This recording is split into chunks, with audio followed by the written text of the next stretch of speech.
Some big news for Seattle Seahawks fans this week as new offensive coordinator and the new defensive coordinator have both been announced for our Seahawks under our new head coach, Mike McDonald.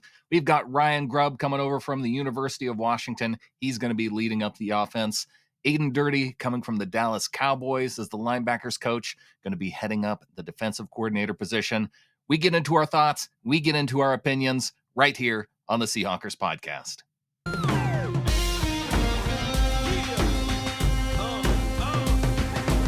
Hello and welcome to the Seahawkers podcast. I'm your host, Brandon Schultz, and I am joined today by a couple of my good buddies, Clinton Bonner and Adam Emmert, because the Seahawks, gentlemen, the Seahawks have hired a pair of coordinators to help fill out the staff.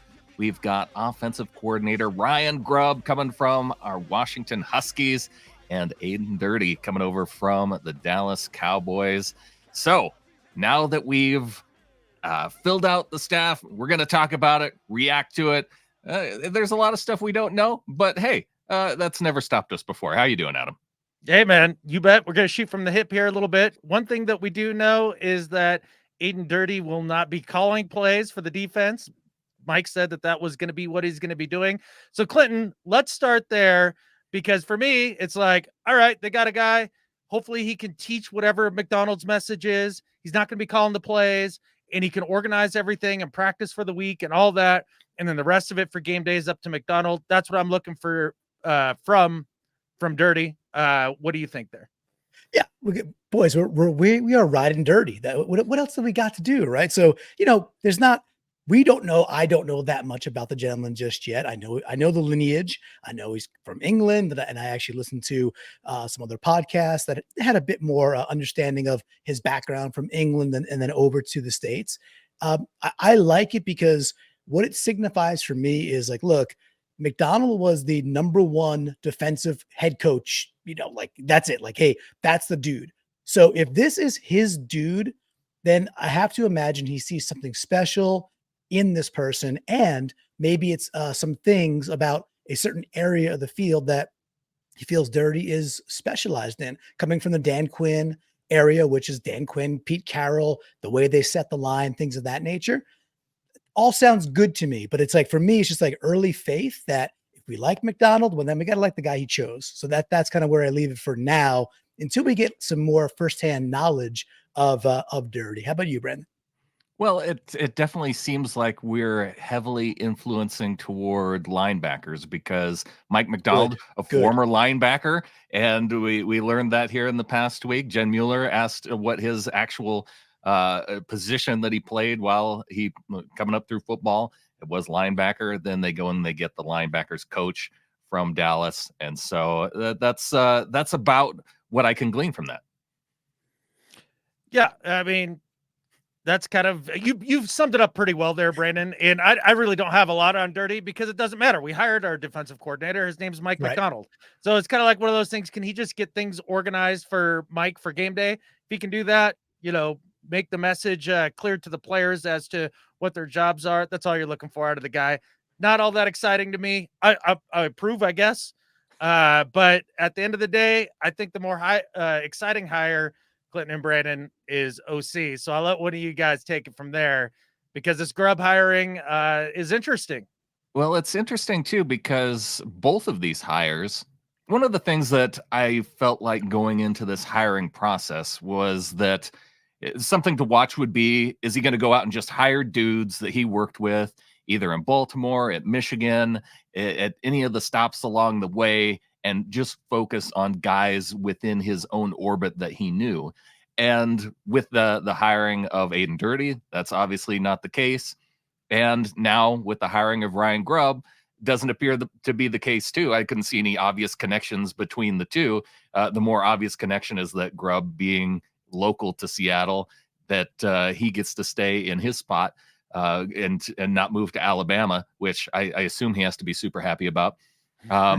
That's interesting to me, that then he's going out and he's bringing in people outside his orbit, which, it fits within. You can hope that yeah, there's that discussion around philosophy and that sort of thing. And I don't know. It makes me feel a little bit better that it's not solely, hey, you know me, come work here. And so that part about it, I enjoy. Well, yeah, the McDonald is 36, right? So the McDonald tree is, a little baby, a little sapling right now. It's just beginning to sprout. So this we'll see. We're gonna see. This is we talked about, hey, this could go off the rails and go sideways. We don't know. It's exciting. It's very exciting. There's good stuff all around it. But the McDonald tree is not at all filled out yet. So this is this is literally the genesis of what could become. 10 years later, that people just shedding off the McDonald tree. That'd be great. That'd be a good problem for us to have, right? The piece that I do look at with Grubb that is at least very interesting was when people talk about him. You listen to UW fans and folks out there like Nemhauser who really like this dude, like really like him. And the things they talk about, or that you can notice, is like, hey, they don't present exotic fronts per se with the offense, and until pre-snap motions like galore, tons of pre-snap motion, and when the ball's hiked, there's dudes going everywhere. There's just players going pretty much, lots of pulling guards, lots of pulling tackles, just lots of motion pre and post snap, which if you think about McDonald, it's a little bit of a mirror. And that was what I was picking up, was like, maybe McDonald likes this from a, hey, you're a challenging person to figure out from a defensive perspective. And I want that on my side as opposed to going against that any given Sunday. So that was my first thought when I looked at just some of the ways people moved. And what do you think, Adam? Well, before I get into that, Brandon Clinton, when you heard this news, got into it a little bit, where'd you land? Thumbs up, thumbs down, in between? Like, where are you feeling? I don't feel like I have enough information because there's these dudes that come from college and they absolutely change what they do. And I don't know it just because the fact that Ryan Grubb ran the offense for the Huskies, Kalen DeBoer, he had been essentially attached to the hip of Kalen DeBoer going back to 2007. So these two guys have worked together together for 3 years, apart from about 3 years where they went to separate jobs. He was Grubb was OC at like Sioux Falls or something. I haven't gone back to watch Sioux Falls football from 2010 to 2013. You haven't? I haven't yet. Good. I don't even know if it's out there. But so I don't know if it's the DeBoer offense or if it's the Grubb offense. I assume that's probably going to be somewhat similar. But when I hear the talk about motion and that sort of thing, I don't know. When I watch Huskies football, the little bit that I've seen, it doesn't look like it's gimmicky college offense. It just looks like offense. I mean, Adam, you look surprised, but when you talk about this, I don't know what you're watching then. Well, I don't see a ton of pre-stat. They run motion like other offenses run motion. I'd equate it more. Now it's more than the Seahawks have run. It's probably more like Mike McDaniel down in Miami. Right. But I mean, we see guards pulling in the NFL and tight ends pulling. Like it's not unusual. So I'm fine with it. It's like there's so many other choices that they could have made that were bad that felt like were out there. And so this one's at least interesting to me. Yeah. And so Adam, I'll take it since you offered it up too. I would just put it up as I would go thumbs up.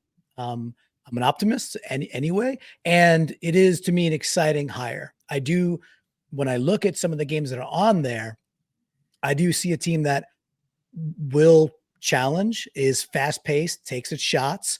And I know it's a blend for me of going horizontal and then getting some things that are vertical.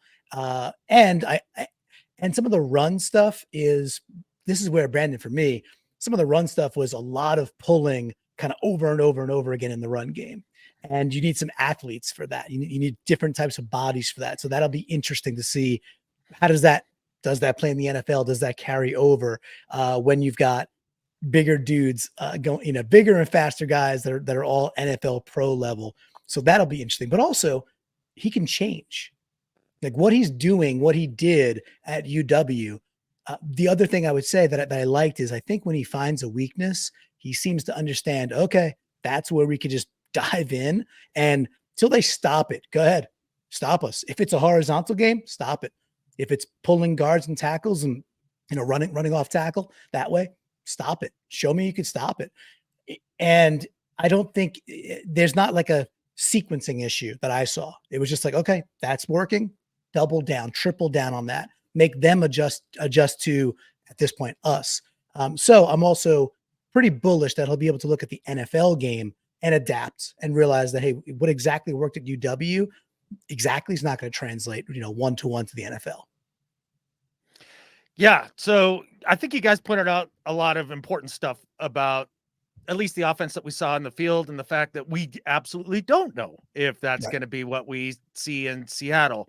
Everything I'm about to say, I want to caveat with this. I don't watch college football. It's boring ass, simple football, and it's not worth my time. So I went back and watched maybe 5-6 games of just every snap offensively of UW to just get a sense, a feel of the overall philosophy.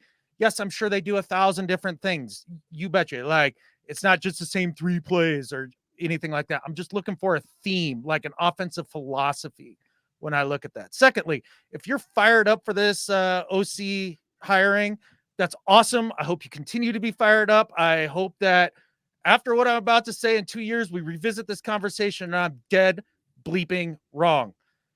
But at the end of the day, this is a acquisition, whether coach or player. I've only been maybe more disappointed one more time throughout Seahawks history, and that's when they brought in Eddie Lacy. That's the next most disappointing hire or talent acquisition that I've seen. And let's not just look at it from an offensive philosophy standpoint, but just from a team building standpoint and what you're looking for in a staff. Mike McDonald, no head coaching experience, not an offensive guy, all that stuff, right? They bring in Leslie Frazier to be the adult in the room. Cool, but he's a defensive guy. So you're looking for an offensive guy to handle that side of the football. And you bring in a dude who basically has just followed around some other coach his entire career and has been an offensive coordinator for UW for 2 years, but doesn't even call the plays. That's the guy to handle that entire side of the ball so you don't have to worry about it. I think that's a massive mistake. You could have gone out and maybe tried to cajole Frank Reich into coming in. Anybody that has freaking NFL experience, not some fresh college guy who didn't even call plays in college. Like, that do we like know that he didn't call plays for the Huskies?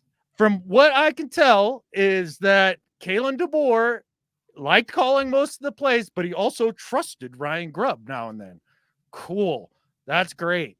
I don't think that's according to 2 articles that I read. If I'm wrong, then I'm wrong on that. I'm just telling you that's the information that I found regarding this, because I don't get into college ball because it sucks. The other problem with this offense when I watched it, this is an offense that is perimeter oriented and then works its way in. Mm-hmm. I can't get on board with a team that their only rushes come to the outside, down in and down out. Like that, you can't live there. And we talked about all the pulling and the motion and all that stuff, and that's all fine and dandy. But once you're only going to fool NFL guys 3-4 times with that crap. In one of the film breakdowns that I watched about the DeBoer Grubb offense is he was saying, look, they don't go out and out physical anybody. They get you by tricking you. They get you by being faster. They get you by being all that stuff. That is the opposite of the football that I want to play. And that sounds like a soft, rinky-dink college perimeter-oriented team. And that simply will not work in the NFL long-term. It just won't. The only worst hire to me would have been Chip Kelly. That would have been because Chip Kelly has less of a affinity for time of possession than these guys at UW did. Just nothing from under center. It's all freaking shotgun. I can't stand it. I can't stand what I saw. Now, if it's different than what he brings to the Seahawks, that's great. And I surely hope it is. But honestly, this is a massive disappointment to me. And I think this might be Mike McDonald's first big mistake. I mean, it's possible. We aren't even going to know. And that's what I'm saying. When I don't think we have enough to make a determination on how successful this could or may be, I actually look a little bit deeper in terms of what I like about this hire, and it's the fact that Scott Huff, as the offensive line coach, is also coming along with Grubb, because he's had a lot of success, not just with the Huskies. I mean, you look back to this past year, and the Huskies were one of the top teams in terms of offensive line play. They won the John Moore Award for most outstanding offensive line unit. They do run. It's not just pulling guards and misdirection Right. for the run game. You see them run traps. You see them run power. So they run a variety of different things with their offensive line. Yeah. So, Brent, what I was trying to get at with that, because I knew that like we were going to go down there. Well, they do other things, and it's like, yes, but what do they live in? What is their bread and butter? What is the foundational pieces of their offense? And it's not running up the gut inside using traps. Well, and things look like at the Sure, size of their offensive. Yeah. Look And at the size of their small. offensive line. That's an athletic unit. So that's what they were built to do. Right. Yeah, it's crafted that way, and again, maybe for the college game. And I think the piece that you landed on towards the end there, Adam, which I think is which could get us focused on a player, is you said like the words under center, right? They were never under center. It's very, very, very rare. I'm not sure ever. It's always Neither were the Seahawks. Well, not never. And then and that was a problem. Right. And in years past, we certainly were more, right? The shoddy offenses, other offenses, we were under center more. And Geno's good from under center, and we're very good with play action. Some of the yes, we didn't do it a lot, but when we did under center play action, we were kind of gangbusters with it. So I think one of the things I'd love to know, kind of roundtable style too, is impact to Geno. And I think the first thing that's out there that's like all a buzz is, does this affect Geno one way or the other? Like, is he now, he's got that bonus coming up, whatever it is, Feb 16 or something like that, right? So next week, is this like, that's when his option kicks in for his option. Whether or not he gets his guaranteed money from here on. Right. So Brandon, does this impact Geno, do you think, from the roster perspective, one way or the other? Do you think you could make a discernment? We'll find out, right? I don't think that. It's interesting because I see a lot of reaction to this, and people look at it in the way of what they want to believe is going to happen moving forward. Sure. And so they look at specific parts of the offense and say, well, shoot. I mean, you can look at some of the throws that Penix makes and go, oh, well, that's Geno in the pocket. He can deliver those throws downfield. He would fit perfectly into this because he makes all those same types of throws that they were asking of Penix to make in college. But then you also look and you say, oh, well, shoot, Penix he was good in that offense. He threw for a ton of yards. They have a mid-round draft pick. Get rid of Geno and you draft Penix high, and then you're pairing your OC with the quarterback that he had in the previous year. So why not get rid of Geno? So you can look at it with the hire and within the structure of the same offense and say, yeah, those quarterbacks, because they're accurate and can throw deep down the field, they can do similar things. So I don't know if you can say one way or another that this guy has got to be the guy. Yeah, a lot will depend on what they decide to do at the quarterback position in the draft. And like you said, Brandon, I mean, Penix, he's a baller. Like, he's throwing dots out there. I mean, he looks like a new age Phil Rivers with a little bit of wheels, just a little bit of wheels, not a lot, just a little bit, just a tiny bit more. Enough wheels, right? Enough, right? Yeah. Then Phil, and like when I'm looking at these quarterbacks and wondering, hey, how does this affect Geno and all that? I'm like, when I'm watching quarterback play, I'm watching them survive simplistic nonsense college schemes and seeing if that can survive, if the player himself can survive in the NFL. And that's how I felt a lot watching Penix. It was like, man, just surviving this, run it to the outside, bubble, and then a shot down the sideline. They didn't use the sidelines or the middle of the field very much. And in terms of whether or not this fits Geno can run a pro style offense. Geno can run a spread offense. He did it at West Virginia and was a high second round pick because of it. So I think Geno can do about anything. And if you do draft one of those dudes, which I think, there's a bunch of first round talents there at quarterback. If they fall to you, sure, go ahead. I'd still keep Geno around for the year to be that mentor Alex Smith type. And the contract is not prohibitive, even if you move off, the next year or end up benching him and start to play the rookie and that sort of thing. So that would be my guess. I think Geno would be just fine in this offense in terms of doing his part, but it's going to be hard on him because they're not a physical. If they play like Washington, it's not a physical offense. It's a finesse offense. Yeah, I think really good points there. I think for me, the piece is there's a lot of fervor now, which you understand around Penix, right? It's like, okay, this comes with that. And I just don't think they have to, right? I don't think it's some piece of fate that's in the fabric of time that this is it. We're getting Penix now, and at 16 especially. I'm anti that, especially right now. And I think Penix can play. Penix, I think, is a good quarterback, man. Like you said, he can make the throws. Even under duress, he has enough wiggle, right? Make a little bit of room. Still throw a dart. He's got the cojones. He will throw some into tight spots and very often pretty accurately. So I think he's a very skilled quarterback. All that to say, I'm still like, dudes, pick 16. You want to run this, maybe this style of offense. And some of the stuff is a little bit longer developing sometimes too. The stuff that's not just to the sidelines and not bubbles, the crossers and things like that tend to be longer developing. Well, you better freaking keep Geno upright. Whoever your quarterback is, you better keep him upright and give him a little bit of time. And that part's interesting to me too about this offense is when it's not the perimeter bubble stuff, then it was things to me that took a bit of time to develop and take those shots downfield. And again, Penix was quite good at fitting some tight windows, tight holes there. With all that to say, dudes, I think it's with McDonald being 36 with an OC who's never been in the NFL. I can't imagine they don't take the absolute free square that is Geno Smith.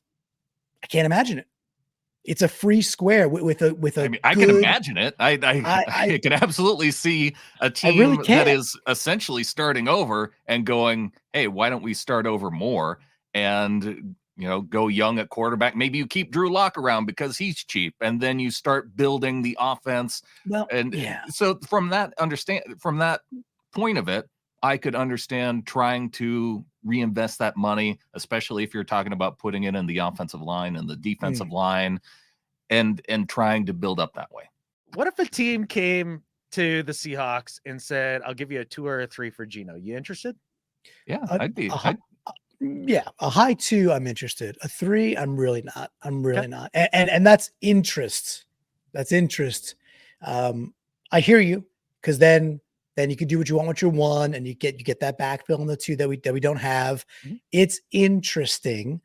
And then yes, you could take on a rookie contract, and then yes, even though Geno is affordable for his caliber of performance, there's still going to be a nice delta there of savings you could put into other areas. So yes, the short answer with a lot of words, interested. And Brandon, I think you are too. Yeah. Well, the thing that I'm not interested in, and the thing that I don't like the most, and maybe this is the note that we close on, if you were tired of always having to reach for your heart medication in the fourth quarter, the last 10 wins of the Washington Huskies, the longest streak of any team since 1936, those last 10 wins have been decided by 10 points or less. So if you think that moving to this new offense is going to get you away from having to reach for the heart medication in the fourth quarter, you're dead wrong. I don't know. You may be away from the heart medication, Brandon, because you won't put up enough points for it to matter. I started watching it with an open mind, being like, I want to be fired up for this dude. I want to be fired up, like I'm fired up for Mike. Like, you did not. You were like, oh, I got to watch college football now. And woe is me. That's true. So you were not in the right mindset to take that on, by the way. Well, how dare you tell me what mindset I was in and if it was right or wrong. But secondly, I literally did say, okay, like, let's be excited. Like, let's look at it. Like, and by about the third game of watching stuff, being like, oh, okay, the first game, like, this is how it kind of looked. Maybe it was just that opponent and that's what they were trying to do. And then we start seeing the same thing over and over and over again. My heart just sank in, I don't know, man. I hope to be dead wrong. I hope to be dead wrong. Yeah, I think we all do. And I have to go kind of soon for a family obligation. What I would love to do is also continue the conversation into the other players too, like down the line and into the skill positions. Cause I think that's an interesting exercise as well. And I guess I'll just tease it for now and just say, looking at how they run their offense, do we have the right offensive line queued up and some of the past draft picks queued up, even if it's like kind of like that style, even if he changes a little bit, is Anthony Bradford the right type of guard to do the things that they're doing there? Is Damian Lewis more or less of a resign? Is this good for Charles Cross, who is described as a dancing bear? How about Abe Lucas, who doesn't really seem to have a knee? There's a really cool conversation to have there as well. And I'm looking forward to that.